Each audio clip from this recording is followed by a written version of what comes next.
ಶಾಂತಿ. ಈ ದಿನದ ಮುರಳಿಯ ದಿನಾಂಕವಾಗಿದೆ 20/12/2025. ಪ್ರಾತಃ ಮುರಳಿ ಬಾಪ್ದಾದ ಮಧುಬನ್. ಮಧುರ ಮಕ್ಕಳೇ, ನಿಮ್ಮ ಶ್ರೇಷ್ಠ ಅದೃಷ್ಟವನ್ನು ರೂಪಿಸಲು ಸದ್ಗುರು ಬಂದಿದ್ದಾರೆ ಅಂದಾಗ ನಿಮ್ಮ ಚಲನೆಯು ಬಹಳ ಬಹಳ ರಾಯಲ್ ಆಗಿರಬೇಕು. ಪ್ರಶ್ನೆಯಾಗಿದೆ, ಡ್ರಾಮಾದ ಯಾವ ಪ್ಲಾನ್ ಮಾಡಲ್ಪಟ್ಟಿದೆ, ಆದ್ದರಿಂದ ಯಾರಿಗೂ ದೋಷ ಹೊರಿಸುವಂತಿಲ್ಲ? ಉತ್ತರ, ಡ್ರಾಮಾದಲ್ಲಿ ಈ ಹಳೆಯ ಪ್ರಪಂಚ ವಿನಾಶದ ಪ್ಲಾನ್ ಮಾಡಲ್ಪಟ್ಟಿದೆ. ಇದರಲ್ಲಿ ಯಾರದೂ ದೋಷವಿಲ್ಲ. ಈ ಸಮಯದಲ್ಲಿ ಇದರ ವಿನಾಶಕ್ಕಾಗಿ ಪ್ರಕೃತಿಗೆ ಬಹಳ ಕೋಪ ಬಂದಿದೆ. 4 ಕಡೆ ಭೂಕಂಪವಾಗುವುದು, ಕಟ್ಟಡಗಳು ಬೀಳುವವು, ಪ್ರವಾಹ ಬರುವುದು, ಬರಗಾಲವೂ ಆಗುವುದು. ಆದ್ದರಿಂದ ತಂದೆಯು ತಿಳಿಸುತ್ತಾರೆ, ಮಕ್ಕಳೇ, ಈಗ ಈ ಹಳೆಯ ಪ್ರಪಂಚದಿಂದ ನೀವು ತಮ್ಮ ಬುದ್ಧಿಯೋಗವನ್ನು ತೆಗೆದುಹಾಕಿ ಸದ್ಗುರುವಿನ ಶ್ರೀಮತದಂತೆ ನಡೆಯಿರಿ. ಜೀವಿಸುತ್ತಿದ್ದಂತೆಯೇ ದೇಹಭಾನವನ್ನು ಬಿಟ್ಟು ತಮ್ಮನ್ನು ಆತ್ಮನೆಂದು ತಿಳಿದು ತಂದೆಯನ್ನು ನೆನಪು ಮಾಡುವ ಪುರುಷಾರ್ಥ ಮಾಡುತ್ತಾ ಇರಿ. ಗೀತೆಯಾಗಿದೆ, ನಾವು ಆ ಮಾರ್ಗದಂತೆ ನಡೆಯಬೇಕು. ಓಂ ಶಾಂತಿ. ಯಾವ ಮಾರ್ಗದಂತೆ ನಡೆಯಬೇಕು? ಗುರುವಿನ ಮಾರ್ಗದಂತೆ ನಡೆಯಬೇಕಾಗಿದೆ. ಇವರು ಯಾವ ಗುರುವಾಗಿದ್ದಾರೆ? ಏಳುತ್ತಾ ಕುಳಿತುಕೊಳ್ಳುತ್ತಾ ಮನುಷ್ಯರ ಬಾಯಿಂದ ವಾಹ ಗುರು ಎಂದು ಹೊರಬರುತ್ತದೆ. ಈ ಗುರುಗಳಂತೂ ಅನೇಕರಿದ್ದಾರೆ. ಅಂದ ಮೇಲೆ ವಾಹ ಗುರು ಎಂದು ಯಾರಿಗೆ ಹೇಳುತ್ತೀರಿ? ಯಾರ ಮಹಿಮೆ ಮಾಡುತ್ತೀರಿ? ಸದ್ಗುರು ಒಬ್ಬರೇ ತಂದೆಯಾಗಿದ್ದಾರೆ. ಭಕ್ತಿ ಮಾರ್ಗದ ಗುರುಗಳಂತೂ ಅನೇಕರಿದ್ದಾರೆ. ಕೆಲವರಂತೂ ಕೆಲವರ ಮಹಿಮೆ ಮಾಡುತ್ತಾರೆ. ಮಕ್ಕಳ ಬುದ್ಧಿಯಲ್ಲಿದೆ. ಸತ್ಯವಾದ ಸದ್ಗುರುವಂತೂ ಅವರೊಬ್ಬರೇ ಆಗಿದ್ದಾರೆ. ಅವರಿಗೆ ವಾಹ ಎನ್ನಲಾಗುವುದು. ಸತ್ಯ ಸದ್ಗುರು ಇದ್ದಾರೆಂದ ಮೇಲೆ ಅವಶ್ಯವಾಗಿ ಅಸತ್ಯ ಗುರುಗಳು ಇರುವರು. ಸತ್ಯ ಸದ್ಗುರುವು ಸಂಗಮದಲ್ಲಿಯೇ ಇರುತ್ತಾರೆ. ಭಕ್ತಿ ಮಾರ್ಗದಲ್ಲಿಯೂ ಸತ್ಯದ ಮಹಿಮೆ ಮಾಡುತ್ತಾರೆ. ಸರ್ವಶ್ರೇಷ್ಠ ತಂದೆಯೇ ಸತ್ಯವಂತನಾಗಿದ್ದಾರೆ. ಅವರೇ ಮುಕ್ತಿದಾತ ಮಾರ್ಗದರ್ಶಕನೂ ಆಗುತ್ತಾರೆ. ಇತ್ತೀಚಿನ ಗುರುಗಳಂತೂ ಗಂಗಾ ಸ್ನಾನ ಅಥವಾ ತೀರ್ಥಯಾತ್ರೆಗಳಿಗೆ ಕರೆದುಕೊಂಡು ಹೋಗಲು ಮಾರ್ಗದರ್ಶಕರಾಗುತ್ತಾರೆ. ಆದರೆ ಈ ಸದ್ಗುರುವು ಆ ರೀತಿಯಲ್ಲ. ಇವರನ್ನು ಹೇ ಪತಿತ ಪಾವನ ಬನ್ನಿ ಎಂದು ಎಲ್ಲರೂ ನೆನಪು ಮಾಡುತ್ತಾರೆ. ಸದ್ಗುರುವಿಗೆ ಪತಿತ ಪಾವನನೆಂದು ಹೇಳಲಾಗುತ್ತದೆ. ಅವರೇ ಪಾವನರನ್ನಾಗಿ ಮಾಡಬಲ್ಲರು. ಆ ಗುರುಗಳಂತೂ ಪಾವನರನ್ನಾಗಿ ಮಾಡಲು ಸಾಧ್ಯವಿಲ್ಲ. ನನ್ನೊಬ್ಬನನ್ನೇ ನೆನಪು ಮಾಡಿ ಎಂದು ಅವರು ಯಾರೂ ಹೇಳುವುದಿಲ್ಲ. ಬಲೆ, ಗೀತೆಯನ್ನು ಓದುತ್ತಾರೆ, ಆದರೆ ಅದರ ಅರ್ಥವೂ ತಿಳಿದಿಲ್ಲ. ಒಂದು ವೇಳೆ ಸದ್ಗುರು ಒಬ್ಬರೇ ಆಗಿದ್ದಾರೆ ಎಂಬುದನ್ನು ತಿಳಿದುಕೊಂಡಿದ್ದೇ ಆದರೆ ತಮ್ಮನ್ನು ಗುರುಗಳೆಂದು ಕರೆಸಿಕೊಳ್ಳುತ್ತಿರಲಿಲ್ಲ. ಡ್ರಾಮಾ ಅನುಸಾರ ಭಕ್ತಿ ಮಾರ್ಗದ ವಿಭಾಗವೇ ಬೇರೆಯಾಗಿದೆ. ಅದರಲ್ಲಿ ಅನೇಕ ಗುರುಗಳು, ಅನೇಕ ಭಕ್ತರಿದ್ದಾರೆ. ಇವರಂತೂ ಒಬ್ಬರೇ ಆಗಿದ್ದಾರೆ. ನಂತರ ಈ ದೇವಿ ದೇವತೆಗಳು ಮೊದಲ ನಂಬರ್ನಲ್ಲಿ ಬರುತ್ತಾರೆ. ಈಗ ಕೊನೆಯಲ್ಲಿದ್ದಾರೆ. ತಂದೆಯು ಬಂದು ಇವರಿಗೆ ಸತ್ಯಯುಗದ ರಾಜ್ಯ ಭಾಗ್ಯವನ್ನು ಕೊಡುತ್ತಾರೆ. ಅಂದಾಗ ಮತ್ತೆಲ್ಲರೂ ಹಿಂತಿರುಗಿ ಹೋಗಲೇಬೇಕಾಗಿದೆ. ಆದ್ದರಿಂದ ಸರ್ವರ ಸದ್ಗತಿದಾತನು ಒಬ್ಬರೇ ಎಂದು ಹೇಳಲಾಗುತ್ತದೆ. ನೀವು ತಿಳಿದುಕೊಂಡಿದ್ದೀರಿ. ಕಲ್ಪವು ಸಂಗಮ ಯುಗದಲ್ಲಿಯೇ ದೇವಿ ದೇವತಾ ಧರ್ಮದ ಸ್ಥಾಪನೆಯಾಗುತ್ತದೆ. ನೀವು ಪುರುಷೋತ್ತಮರಾಗುತ್ತೀರಿ. ಉಳಿದಂತೆ ಮತ್ಯಾರೂ ಕೆಲಸ ಮಾಡುವುದಿಲ್ಲ. ಸದ್ಗತಿದಾತನು ಒಬ್ಬರೇ ಎಂದು ಗಾಯನವಿದೆ. ಇದು ತಂದೆಯದೇ ಮಹಿಮೆಯಾಗಿದೆ. ಸದ್ಗತಿಯು ಸಂಗಮದಲ್ಲಿಯೇ ಸಿಗುತ್ತದೆ. ಸತ್ಯಯುಗದಲ್ಲಂತೂ ಒಂದು ಧರ್ಮವಿರುತ್ತದೆ. ಇದು ಸಹ ತಿಳುವಳಿಕೆಯ ಮಾತಲ್ಲವೇ? ಆದರೆ ಈ ಬುದ್ಧಿಯನ್ನು ಯಾರು ಕೊಡುವರು? ನಿಮಗೆ ತಿಳಿದಿದೆ. ತಂದೆಯೇ ಬಂದು ಯುಕ್ತಿಯನ್ನು ತಿಳಿಸುತ್ತಾರೆ, ಶ್ರೀಮತವನ್ನು ಕೊಡುತ್ತಾರೆ. ಯಾರಿಗೆ?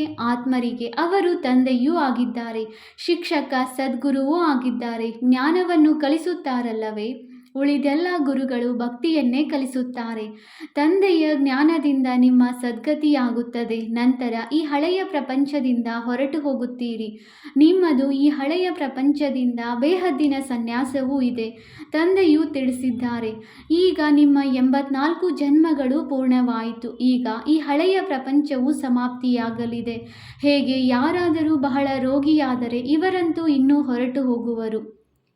ಅವರೇನನ್ನು ನೆನಪು ಮಾಡಿಕೊಳ್ಳುತ್ತೀರಿ ಎಂದು ಹೇಳುತ್ತಾರೆ. ಶರೀರವು ಸಮಾಪ್ತಿಯಾಗಿ ಬಿಡುತ್ತದೆ, ಬಾಕಿ ಆತ್ಮವು ಹೋಗಿ ಇನ್ನೊಂದು ಶರೀರವನ್ನು ತೆಗೆದುಕೊಳ್ಳುತ್ತದೆ. ಭರವಸೆಯೇ ಹೊರಟು ಹೋಗುತ್ತದೆ. ಬಂಗಾಳದಲ್ಲಿ ಯಾವಾಗ ಯಾರಾದರೂ ಉಳಿಯುವುದಿಲ್ಲ ಎಂದು ತಿಳಿದ ತಕ್ಷಣ ಗಂಗೆಯಲ್ಲಿ ಹೋಗಿ ಅವರ ಪ್ರಾಣ ಹೊರಟು ಹೋಗಲಿ ಎಂದು ಮುಳುಗಿಸುತ್ತಾರೆ. ಮೂರ್ತಿಗಳಿಗೂ ಸಹ ಪೂಜೆ ಮಾಡಿ ನಂತರ ಹೋಗಿ ಮುಳುಗಿ ಹೋಗು ಎಂದು ಹೇಳುತ್ತಾರೆ. ನೀವೀಗ ತಿಳಿದುಕೊಂಡಿದ್ದೀರಿ, ಈ ಹಳೆಯ ಪ್ರಪಂಚವೇ ಮುಳುಗಿ ಹೋಗಲಿದೆ. ಪ್ರವಾಹಗಳು ಬರುತ್ತವೆ, ಬೆಂಕಿ ಬೀಳುತ್ತದೆ, ಮನುಷ್ಯರು ಹಸಿವಿನಿಂದ ಸಾಯುತ್ತಾರೆ. ಇವೆಲ್ಲ ಪರಿಸ್ಥಿತಿಗಳು ಬರಲಿವೆ. ಭೂಕಂಪದಲ್ಲಿ ಮನೆಗಳೆಲ್ಲವೂ ಬೀಳುತ್ತದೆ. ಈ ಸಮಯದಲ್ಲಿ ಪ್ರಕೃತಿಗೆ ಕೋಪ ಬರುತ್ತದೆ, ಆದ್ದರಿಂದ ಎಲ್ಲರನ್ನೂ ಸಮಾಪ್ತಿ ಮಾಡಿಬಿಡುತ್ತದೆ. ಇಡೀ ಪ್ರಪಂಚಕ್ಕಾಗಿ ಇವೆಲ್ಲ ಪರಿಸ್ಥಿತಿಗಳು ಬರಲಿವೆ. ಅನೇಕ ಪ್ರಕಾರದ ಮೃತ್ಯುವಾಗುತ್ತದೆ. ಬಾಂಬುಗಳಲ್ಲಿಯೂ ವಿಷ ತುಂಬಲ್ಪಟ್ಟಿದೆ. ಸ್ವಲ್ಪ ಅದರ ವಾಸನೆ ಬಂದರೆ ಸಾಕು, ಮೂರ್ಛಿತರಾಗಿ ಬಿಡುತ್ತಾರೆ. ಮುಂದೆ ಏನಾಗುವುದಿದೆ, ಇದೆಲ್ಲವನ್ನು ಯಾರು ಮಾಡಿಸುತ್ತಾರೆ ಎಂಬುದನ್ನು ನೀವು ಮಕ್ಕಳು ತಿಳಿದುಕೊಂಡಿದ್ದೀರಿ. ತಂದೆಯಂತೂ ಮಾಡಿಸುವುದಿಲ್ಲ. ಇದೆಲ್ಲವೂ ಡ್ರಾಮಾದಲ್ಲಿ ನಿಶ್ಚಿತವಾಗಿದೆ. ಯಾರ ಮೇಲೂ ದೋಷ ಹೊರಿಸುವಂತಿಲ್ಲ. ಡ್ರಾಮಾದ ಪ್ಲಾನ್ ಮಾಡಲ್ಪಟ್ಟಿದೆ. ಹಳೆಯ ಪ್ರಪಂಚದಿಂದ ಮತ್ತೆ ಅವಶ್ಯವಾಗಿ ಹೊಸದಾಗುವುದು. ಪ್ರಾಕೃತಿಕ ವಿಕೋಪಗಳು ಬರುವವು. ವಿನಾಶವು ಆಗಲೇಬೇಕಾಗಿದೆ. ಈ ಹಳೆಯ ಪ್ರಪಂಚದಿಂದ ಬುದ್ಧಿಯೋಗವನ್ನು ತೆಗೆಯುವುದಕ್ಕೆ ಬೇಹದ್ದಿನ ಸನ್ಯಾಸವೆಂದು ಹೇಳಲಾಗುತ್ತದೆ. ಈಗ ವಾಹ ಸದ್ಗುರು ವಾಹ, ನೀವು ನಮಗೆ ಈ ಮಾರ್ಗವನ್ನು ತಿಳಿಸಿದಿರಿ ಎಂದು ಹೇಳುತ್ತೀರಿ. ತಂದೆಯು ಮಕ್ಕಳಿಗೂ ತಿಳಿಸುತ್ತಾರೆ, ಮಕ್ಕಳೇ, ನಿಂದನೆಯಾಗುವಂತಹ ಚಲನೆಯಲ್ಲಿ ನಡೆಯಬೇಡಿ. ನೀವಿಲ್ಲಿ ಜೀವಿಸುತ್ತಿದ್ದಂತೆಯೇ ಸಾಯುತ್ತೀರಿ. ದೇಹವನ್ನು ಬಿಟ್ಟು ತಮ್ಮನ್ನು ಆತ್ಮನೆಂದು ತಿಳಿಯುತ್ತೀರಿ. ದೇಹದಿಂದ ಭಿನ್ನ ಆತ್ಮನಾಗಿ ತಂದೆಯನ್ನು ನೆನಪು ಮಾಡಬೇಕಾಗಿದೆ. ವಾಹ ಸದ್ಗುರು ವಾಹ ಎಂದು ಇದನ್ನು ಬಹಳ ಚೆನ್ನಾಗಿ ಹೇಳುತ್ತಾರೆ. ಪಾರಲೌಕಿಕ ಸದ್ಗುರುವಿನದೇ ವಾಹ ವಾಹ ಆಗುತ್ತದೆ. ಲೌಕಿಕ ಗುರುಗಳಂತೂ ಅನೇಕರಿದ್ದಾರೆ, ಆದರೆ ಸತ್ಯವಾದ ಸದ್ಗುರುವು ಒಬ್ಬರೇ ಆಗಿದ್ದಾರೆ. ಭಕ್ತಿ ಮಾರ್ಗದಲ್ಲಿಯೂ ಅವರ ಹೆಸರು ನಡೆದು ಬರುತ್ತದೆ. ಇಡೀ ಸೃಷ್ಟಿಯ ತಂದೆಯೂ ಒಬ್ಬರೇ ಆಗಿದ್ದಾರೆ. ಹೊಸ ಸೃಷ್ಟಿಯ ಸ್ಥಾಪನೆ ಹೇಗಾಗುತ್ತದೆ ಎಂಬುದು ಸಹ ಯಾರಿಗೂ ತಿಳಿದಿಲ್ಲ. ಪ್ರಳಯವಾಯಿತು, ನಂತರ ಶ್ರೀಕೃಷ್ಣ ಆಲದ ಎಲೆಯ ಮೇಲೆ ತೇಲಿ ಬಂದನು ಎಂದು ಶಾಸ್ತ್ರಗಳಲ್ಲಿ ತೋರಿಸುತ್ತಾರೆ. ಆದರೆ ಈಗ ನೀವು ತಿಳಿದುಕೊಂಡಿದ್ದೀರಿ, ಆಲದ ಎಲೆಯ ಮೇಲೆ ಹೇಗೆ ಬರುವನು? ಕೃಷ್ಣನ ಮಹಿಮೆ ಮಾಡುವುದರಿಂದ ಏನೂ ಲಾಭವಿಲ್ಲ. ಈಗ ನಿಮ್ಮನ್ನು ಏರುವ ಕಲೆಯಲ್ಲಿ ಕರೆದುಕೊಂಡು ಹೋಗಲು ಸದ್ಗುರುವು ಸಿಕ್ಕಿದ್ದಾರೆ. ಏರುವ ಕಲೆಯಿಂದ ಸರ್ವರ ಉದ್ಧಾರವೆಂದು ಹೇಳುತ್ತಾರಲ್ಲವೇ? ಅಂದಾಗ ಆತ್ಮಿಕ ತಂದೆಯು ಆತ್ಮಿಕ ಮಕ್ಕಳಿಗೆ ತಿಳಿಸುತ್ತಾರೆ, ಆತ್ಮನೇ 84 ಜನ್ಮಗಳನ್ನು ತೆಗೆದುಕೊಂಡಿದೆ. ಪ್ರತಿಯೊಂದು ಜನ್ಮದಲ್ಲಿ ನಾಮ ರೂಪವು ಬದಲಾಗುತ್ತದೆ. ಇಂಥವರು 84 ಜನ್ಮಗಳನ್ನು ತೆಗೆದುಕೊಂಡರು ಎಂದು ಹೇಳುವುದಿಲ್ಲ. ಆತ್ಮವು 84 ಜನ್ಮಗಳನ್ನು ತೆಗೆದುಕೊಂಡಿತು. ಶರೀರವಂತೂ ಬದಲಾಗುತ್ತಾ ಹೋಗುತ್ತದೆ. ಇವೆಲ್ಲ ಮಾತುಗಳು ನಿಮ್ಮ ಬುದ್ಧಿಯಲ್ಲಿದೆ. ಇಡೀ ಜ್ಞಾನವು ಬುದ್ಧಿಯಲ್ಲಿರಬೇಕು. ಯಾರೇ ಬಂದರೂ ಸಹ ಅವರಿಗೆ ತಿಳಿಸಿ, ಆದಿಯಲ್ಲಿ ದೇವಿ ದೇವತೆಗಳ ರಾಜ್ಯವಿತ್ತು, ನಂತರ ಮಧ್ಯದಲ್ಲಿ ರಾವಣ ರಾಜ್ಯವಾಯಿತು. ಏಣಿಯನ್ನು ಇಳಿಯುತ್ತಾ ಬಂದಿರಿ. ಸತ್ಯಯುಗದಲ್ಲಿ ಸತೋ ಪ್ರಧಾನರೆಂದು ಹೇಳಲಾಗುತ್ತದೆ. ನಂತರ ಸತೋ ರಜೋ ತಮೋದಲ್ಲಿ ಇಳಿಯುತ್ತೀರಿ. ಚಕ್ರವು ಸುತ್ತುತ್ತಿರುತ್ತದೆ. ತಂದೆಗೆ ಏನಾಗಿತ್ತು? ನಮ್ಮನ್ನು 84 ಜನ್ಮಗಳ ಚಕ್ರದಲ್ಲಿ ಏಕೆ ತಂದರು ಎಂದು ಕೆಲವರು ಹೇಳುತ್ತಾರೆ. ಆದರೆ ಈ ಅನಾದಿ ಸೃಷ್ಟಿ ಚಕ್ರವು ಮಾಡಲ್ಪಟ್ಟಿದೆ. ಇದರ ಆದಿ ಮಧ್ಯ ಅಂತ್ಯವನ್ನು ತಿಳಿದುಕೊಳ್ಳಬೇಕಾಗಿದೆ. ಮನುಷ್ಯರಾಗಿಯೂ ಒಂದು ವೇಳೆ ತಿಳಿದುಕೊಂಡಿಲ್ಲವೆಂದರೆ ಅವರು ನಾಸ್ತಿಕರಾಗಿದ್ದಾರೆ. ಅರಿತುಕೊಳ್ಳುವುದರಿಂದ ನಿಮಗೆ ಎಷ್ಟು ಶ್ರೇಷ್ಠ ಪದವಿ ಸಿಗುತ್ತದೆ. ಈ ವಿದ್ಯೆಯು ಬಹಳ ಉನ್ನತವಾಗಿದೆ. ಹೇಗೆ ದೊಡ್ಡ ಪರೀಕ್ಷೆಯನ್ನೇ ತೇರ್ಗಡೆ ಮಾಡುವವರ ಮನಸ್ಸಿನಲ್ಲಿ ನಾವು ಅತಿ ದೊಡ್ಡ ಪದವಿಯನ್ನು ಪಡೆಯುತ್ತೇವೆಂದು ಖುಷಿ ಇರುತ್ತದೆಯಲ್ಲವೇ?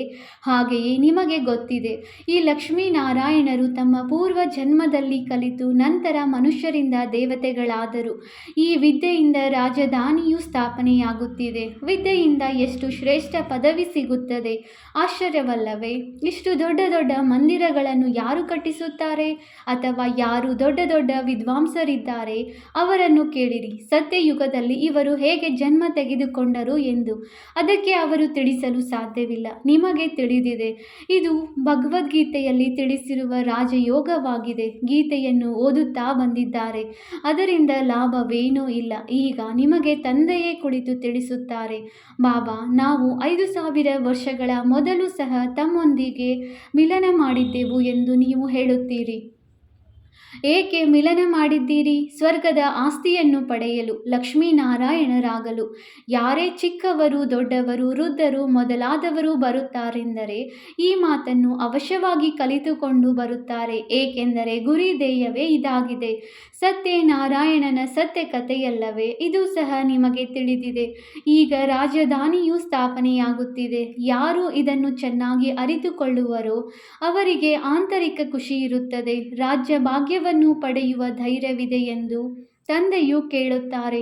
ಆಗ ಹೌದು ಬಾಬಾ, ಏಕಿಲ್ಲ, ನಾವು ನರನಿಂದ ನಾರಾಯಣನಾಗುವುದಕ್ಕಾಗಿಯೇ ಓದುತ್ತೇವೆ ಎಂದು ಹೇಳುತ್ತಾರೆ. ಇಷ್ಟು ಸಮಯ ನಾವು ನಮ್ಮನ್ನು ದೇಹವೆಂದು ತಿಳಿದು ಕುಳಿತಿದ್ದೆವು. ಈಗ ತಂದೆಯು ನಮಗೆ ಸತ್ಯ ಮಾರ್ಗವನ್ನು ತಿಳಿಸಿದ್ದಾರೆ. ದೇಹಿ ಅಭಿಮಾನಿಗಳು ಆಗುವುದರಲ್ಲಿ ಪರಿಶ್ರಮವಾಗುತ್ತದೆ. ಪದೇ ಪದೇ ತಮ್ಮ ನಾಮರೂಪದಲ್ಲಿ ಸಿಲುಕುತ್ತಾರೆ. ಆದ್ದರಿಂದ ತಂದೆಯು ತಿಳಿಸುತ್ತಾರೆ, ಮಕ್ಕಳೇ, ಈ ನಾಮ ರೂಪದಿಂದ ಭಿನ್ನರಾಗಬೇಕಾಗಿದೆ. ಈಗ ಆತ್ಮ ಎಂಬ ಹೆಸರಂತೂ ಇದೆಯಲ್ಲವೇ? ತಂದೆಯು ಸುಪ್ರೀಂ ಪರಮಪಿತನಾಗಿದ್ದಾರೆ. ಲೌಕಿಕ ತಂದೆಗೆ ಪರಮಪಿತನೆಂದು ಹೇಳುವುದಿಲ್ಲ. ಪರಮ ಎಂಬ ಶಬ್ದವನ್ನು ತಂದೆಯೊಬ್ಬರಿಗೆ ಕೊಡಲಾಗಿದೆ. ವಾಹಗುರು ಎಂದೂ ಸಹ ಇವರಿಗೆ ಹೇಳಲಾಗುತ್ತದೆ. ನೀವು ಇದನ್ನು ಸಿಖ್ಖರಿಗೂ ಸಹ ತಿಳಿಸಬಹುದು. ಗ್ರಂಥ ಸಾಹೇಬನಿಗೆ ಸಂಪೂರ್ಣ ವರ್ಣನೆ ಇದೆ. ಮತ್ಯಾವುದೇ ಶಾಸ್ತ್ರದಲ್ಲಿ ಇಷ್ಟು ಈ ಗ್ರಂಥದಲ್ಲಿರುವಷ್ಟು ವರ್ಣನೆ ಇಲ್ಲ. ಜಪ ಸಾಹೇಬ ಸುಖಮಣಿಯಲ್ಲಿದೆ. ದೊಡ್ಡ ಅಕ್ಷರಗಳು ಇವೆರಡಾಗಿವೆ. ತಂದೆಯು ತಿಳಿಸುತ್ತಾರೆ, ಸಾಹೇಬನನ್ನು ನೆನಪು ಮಾಡಿದರೆ ನಿಮಗೆ 21 ಜನ್ಮಗಳಿಗಾಗಿ ಸುಖ ಸಿಗುವುದು. ಇದರಲ್ಲಿ ತಬ್ಬಿಬ್ಬಾಗುವ ಮಾತೇ ಇಲ್ಲ. ತಂದೆಯು ಬಹಳ ಸಹಜ ಮಾಡಿ ತಿಳಿಸುತ್ತಾರೆ. ಎಷ್ಟೊಂದು ಮಂದಿ ಮತಾಂತರಗೊಂಡು ಹೋಗಿ ಸಿಖ್ಖರಾಗಿದ್ದಾರೆ. ನೀವು ಮನುಷ್ಯರಿಗೆ ಮಾರ್ಗವನ್ನು ತಿಳಿಸುವುದಕ್ಕಾಗಿ ಎಷ್ಟೊಂದು ಚಿತ್ರಗಳನ್ನು ಮಾಡಿಸುತ್ತೀರಿ, ಎಷ್ಟು ಸಹಜವಾಗಿ ತಿಳಿಸುತ್ತೀರಿ. ನೀವಾತ್ಮರಾಗಿದ್ದೀರಿ, ನಂತರ ಭಿನ್ನ ಭಿನ್ನ ಧರ್ಮಗಳಲ್ಲಿ ಬಂದಿದ್ದೀರಿ. ಇದು ವಿಭಿನ್ನ ಧರ್ಮಗಳ ವೃಕ್ಷವಾಗಿದೆ. ಕ್ರೈಸ್ಟ್ಗೆ ಹೇಗೆ ಬರುತ್ತಾನೆಂದು ಮತ್ಯಾರಿಗೂ ಗೊತ್ತಿಲ್ಲ. ತಂದೆಯು ತಿಳಿಸಿದ್ದರು, ಹೊಸ ಆತ್ಮಕ್ಕೆ ಕರ್ಮ ಭೋಗವಿರಲು ಸಾಧ್ಯವಿಲ್ಲ. ಕ್ರಿಸ್ತನ ಆತ್ಮನಿಗೆ ಶಿಕ್ಷೆ ಸಿಗಲು ಅವರೇನೂ ವಿಕರ್ಮ ಮಾಡಲಿಲ್ಲ. ಕ್ರಿಸ್ತನ ಸತೋಪ್ರಧಾನ ಆತ್ಮವು ಬರುತ್ತದೆ. ಯಾರಲ್ಲಿ ಅವರು ಪ್ರವೇಶ ಮಾಡುವರೋ ಅವರನ್ನು ಗಲ್ಲಿಗೇರಿಸುತ್ತಾರೆ. ಕ್ರಿಸ್ತನನ್ನಲ್ಲ. ಅವರಂತೂ ಹೋಗಿ ಇನ್ನೊಂದು ಜನ್ಮವನ್ನು ತೆಗೆದುಕೊಂಡು ದೊಡ್ಡ ಪದವಿಯನ್ನು ಪಡೆಯುತ್ತಾರೆ. ಪೋಪನ ಚಿತ್ರವೂ ಇದೆ. ಈ ಸಮಯದಲ್ಲಿ ಇಡೀ ಪ್ರಪಂಚವೇ ಬಹಳ ಕನಿಷ್ಠವಾಗಿದೆ. ನೀವು ಕನಿಷ್ಠರಾಗಿದ್ದೀರಿ. ಈಗ ನೀವು ಶ್ರೇಷ್ಠರಾಗುತ್ತಿದ್ದೀರಿ. ಅವರ ವಾರಸುದಾರರು ಕೊನೆಯಲ್ಲಿ ತಿನ್ನುತ್ತಾರೆ ಎಂದಲ್ಲ, ಅದು ಸಾಧ್ಯವಿಲ್ಲ. ನೀವೀಗ ತಮ್ಮ ಕೈಯನ್ನು ತುಂಬಿಸಿಕೊಂಡು ಹೋಗುತ್ತೀರಿ, ಉಳಿದೆಲ್ಲರೂ ಬರಿಗೈಯಲ್ಲಿ ಹೋಗುತ್ತಾರೆ. ನೀವು ಸಂಪನ್ನರಾಗುವುದಕ್ಕಾಗಿಯೇ ಓದುತ್ತೀರಿ. ಇದು ಸಹ ತಿಳಿದಿದೆ. ಕಲ್ಪದ ಹಿಂದೆ ಯಾರು ಬಂದಿದ್ದರೋ ಅವರೇ ಬರುತ್ತಾರೆ. ಸ್ವಲ್ಪ ಕೇಳಿದರೂ ಸಹ ಬಂದು ಬಿಡುತ್ತಾರೆ. ಎಲ್ಲರೂ ಒಟ್ಟಿಗೆ ನೋಡಲು ಸಾಧ್ಯವಿಲ್ಲ. ನೀವು ಅನೇಕ ಪ್ರಜೆಗಳನ್ನು ಮಾಡಿಕೊಳ್ಳುತ್ತೀರಿ. ತಂದೆಯು ಎಲ್ಲರನ್ನೂ ನೋಡಲು ಸಾಧ್ಯವಿಲ್ಲ. ಅಲ್ಪ ಸ್ವಲ್ಪ ಕೇಳಿದರೂ ಸಹ ಪ್ರಜೆಗಳಾಗುತ್ತಾ ಹೋಗುತ್ತಾರೆ. ನೀವು ಎಣಿಕೆ ಮಾಡುವುದಕ್ಕೂ ಸಾಧ್ಯವಿಲ್ಲ. ನೀವು ಮಕ್ಕಳು ಸೇವೆಯಲ್ಲಿ ತತ್ಪರರಾಗಿದ್ದೀರಿ. ತಂದೆಯು ಸೇವೆಯಲ್ಲಿದ್ದಾರೆ. ತಂದೆಗೆ ಸೇವೆ ಇಲ್ಲದೆ ಇರಲು ಸಾಧ್ಯವಾಗುವುದಿಲ್ಲ. ಪ್ರತಿನಿತ್ಯವೂ ಮುಂಜಾನೆ ಸರ್ವಿಸ್ ಮಾಡಲು ಬರುತ್ತಾರೆ. ಸತ್ಸಂಗಗಳನ್ನು ಸಹ ಮುಂಜಾನೆಯ ಸಮಯದಲ್ಲಿಯೇ ಮಾಡುತ್ತಾರೆ.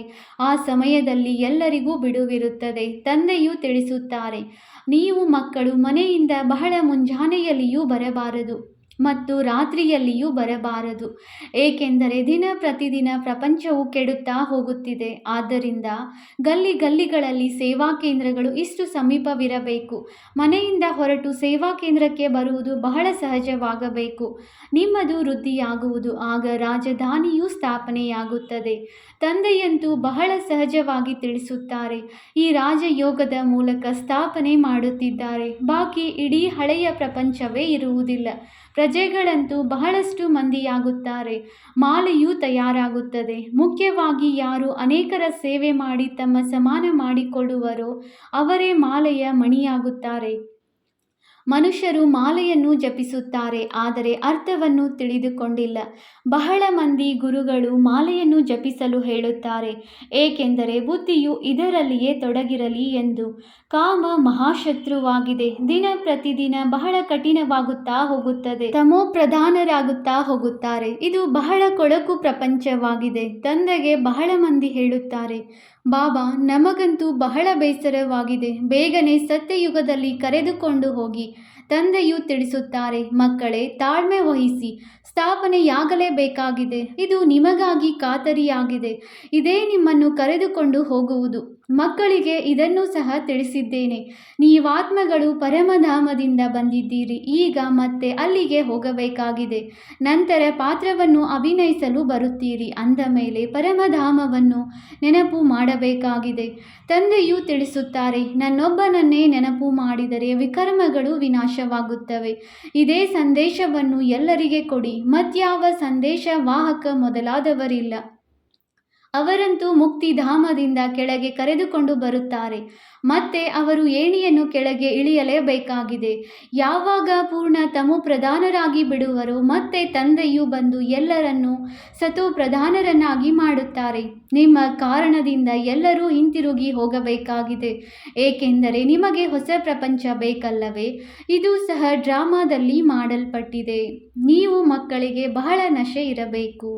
ಒಳ್ಳೆಯದು, ಮಧುರಾತಿ ಮಧುರ, ಅಗಲಿ ಹೋಗಿ ಮರಳಿ ಸಿಕ್ಕಿರುವ ಮಕ್ಕಳ ಪ್ರತಿ ಮಾತಾಪಿತ ಬಾಪ್ದಾದಾರವರ ನೆನಪು, ಪ್ರೀತಿ ಹಾಗೂ ಸುಪ್ರಭಾತ. ಆತ್ಮಿಕ ಮಕ್ಕಳಿಗೆ ಆತ್ಮಿಕ ತಂದೆಯ ನಮಸ್ತೆ. ನಾವು ಆತ್ಮಿಕ ಮಕ್ಕಳಿಂದ ಆತ್ಮಿಕ ತಂದೆಗೆ ನೆನಪು, ಪ್ರೀತಿ ಹಾಗೂ ನಮಸ್ತೆ ನಮಸ್ತೆ ನಮಸ್ತೆ. ಧಾರಣೆಗಾಗಿ ಮುಖ್ಯ ಸಾರ. Point number 1. ಈ ದೇಹದ ನಾಮರೂಪದಿಂದ ಭಿನ್ನರಾಗಿ ದೇಹಿ ಅಭಿಮಾನಿಯಾಗಬೇಕಾಗಿದೆ. ಸದ್ಗುರುವಿನ ನಿಂದನೆಯಾಗುವಂತಹ ಚಲನೆಯಲ್ಲಿ ನಡೆಯಬಾರದು. Point number 2. ಮಾಲೆಯ ಮಣಿಯಾಗಲು ಅನೇಕರನ್ನು ತಮ್ಮ ಸಮಾನ ಮಾಡಿಕೊಳ್ಳುವ ಸೇವೆ ಮಾಡಬೇಕಾಗಿದೆ. ಆಂತರಿಕ ಖುಷಿಯಲ್ಲಿರಿ. ನಾವು ರಾಜ್ಯ ಪದವಿಯನ್ನು ಪಡೆಯುವುದಕ್ಕಾಗಿ ಓದುತ್ತಿದ್ದೇವೆ. ಈ ವಿದ್ಯೆಯೇ ನರನಿಂದ ನಾರಾಯಣನಾಗುವ ವಿದ್ಯೆಯಾಗಿದೆ. ವರದಾನ: ನಿರಂತರ ನೆನಪಿನ ಮುಖಾಂತರ ಅವಿನಾಶಿ ಸಂಪಾದನೆ ಜಮಾ ಮಾಡಿಕೊಳ್ಳುವಂತಹ ಸರ್ವ ಖಜಾನೆಗಳಿಗೆ ಅಧಿಕಾರಿ ಭವ. ನಿರಂತರ ನೆನಪಿನ ಮುಖಾಂತರ ಪ್ರತಿ ಹೆಜ್ಜೆಯಲ್ಲಿ ಸಂಪಾದನೆ ಜಮಾ ಮಾಡುತ್ತಾ ಹೋಗಿ. ಆಗ ಸುಖ, ಶಾಂತಿ, ಆನಂದ, ಪ್ರೇಮ ಈ ಎಲ್ಲ ಖಜಾನೆಗಳ ಅಧಿಕಾರದ ಅನುಭವ ಮಾಡುತ್ತಿರುವಿರಿ. ಯಾವುದೇ ಕಷ್ಟದ ಅನುಭವವಾಗುವುದಿಲ್ಲ. ಸಂಗಮದಲ್ಲಿ ಬ್ರಾಹ್ಮಣರಿಗೆ ಯಾವುದೇ ಕಷ್ಟ ಆಗಲು ಸಾಧ್ಯವಿಲ್ಲ. ಒಂದು ವೇಳೆ ಯಾವುದಾದರೂ ಕಷ್ಟ ಬಂದರೂ ಸಹ ಅದು ತಂದೆಯ ನೆನಪು ತರಿಸುವುದಕ್ಕಾಗಿ. ಹೇಗೆ ಗುಲಾಬಿಯ ಹೂವಿನ ಜೊತೆ ಮುಳ್ಳು ಅದರ ಸುರಕ್ಷತೆಯ ಸಾಧನವಾಗಿದೆ, ಅದೇ ರೀತಿ ಈ ಕಷ್ಟಗಳು ಇನ್ನೂ ತಂದೆಯ ನೆನಪು ತರಿಸಲು ನಿಮಿತ್ತವಾಗುವುದು. ಸ್ಲೋಗನ್: ಸ್ನೇಹ ರೂಪದ ಅನುಭವವನ್ನಂತೂ ಹೇಳುವಿರಿ, ಈಗ ಶಕ್ತಿಯ ಅನುಭವ ತಿಳಿಸಿ. ಅವ್ಯಕ್ತ ಸೂಚನೆ: ಈಗ ಸಂಪನ್ನ ಅಥವಾ ಕರ್ಮಾತೀತರಾಗುವುದರಲ್ಲಿ ತತ್ಪರರಾಗಿರಿ. ಹೇಗೆ ಸಾಕಾರದಲ್ಲಿ ನೋಡಿದಿರಿ, ಕರ್ಮಾತೀತ ಸ್ಟೇಜ್ನ ಪಾತ್ರ ಕೇವಲ ಆಶೀರ್ವಾದ ಕೊಡುವುದಾಗಿತ್ತು. ಸಮತೋಲನೆಯ ವಿಶೇಷತೆ ಮತ್ತು ಆಶೀರ್ವಾದದ್ದು ಅದ್ಭುತವಾಗಿತ್ತು.